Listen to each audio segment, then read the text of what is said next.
करता। हम बताइए आजकल मार्केट में वो नया गाना बजाता का कि अरे सब हो के हुनर में हरारू चाहे कि भोला पूजी राउर गोड़ अच्छा है चंदा चकोर अल्लाह ही दहेज में हमारी फरक। एक और गाना आयल बरानी जी। हेलो बताओ बताओ एक बार सुनने पड़ेगा ना ये टोनो में गो गाना आयल बा।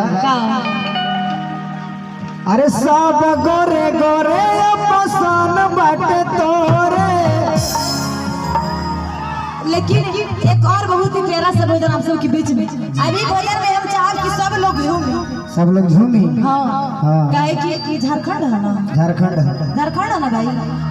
हाँ झारखंडी भजन होके के चाहिए सुनो एकदम जरूर जरूर आई सुनो भैया।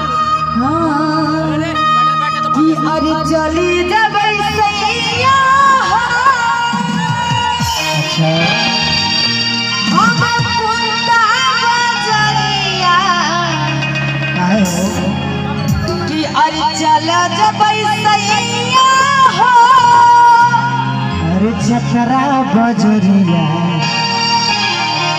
हो हमरा कीन दे का किन होइबू हो हमरा कीन दे का कि घोटा लागल चुनरिया कीन दे। आइए 1 2 3 4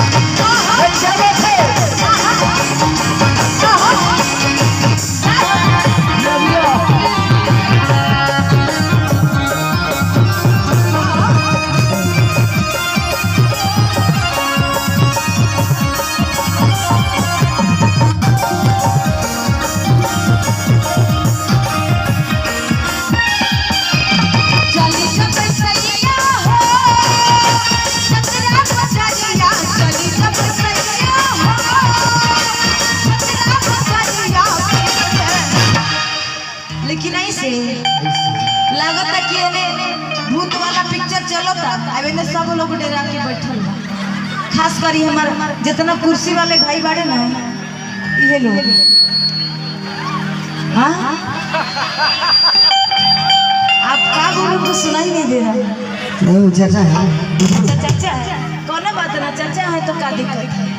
तनी एक बार दोनों हाथ सब लोग उठा के काहे से कि हम ऐसे बिहार से चल के आई वाली ऐसे जितना लोग जुटल बस सुनो भैया तो वो माने झारखंड के हो जितना हमारे बजावे वाला भाई बड़ी सब लोग झारखंड के बा। लेकिन हमारा ऐसा देखे कि बा कि कंट्रोल करो भाई सिटी को कंट्रोल करके रखो।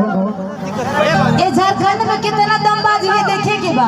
पहला बार जब आई रही बड़ा ही आशीर्वाद प्यार मिल रही वैसे दोबारा मिले के चाहिए। सब लोग तेरे दोनों हाथ उठा के एकदम उठा ला एक हाथ ना भाई दोनों हाथ उठावे के पड़े। चाचा पगड़ी वाले चाचा हाथ उठाइए।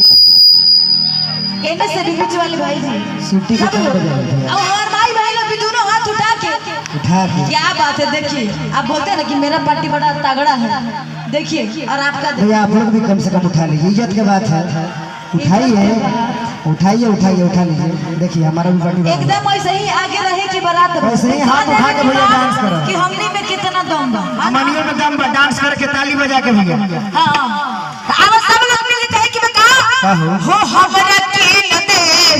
अच्छा हो हमरा कीन दे अब घुंघरू लागल चुनरिया हो बता लागल चुनरिया कीन दे हो चली सब सैया हो अरे कितना बजरिया चली सब सैया हो हम कितना बजरिया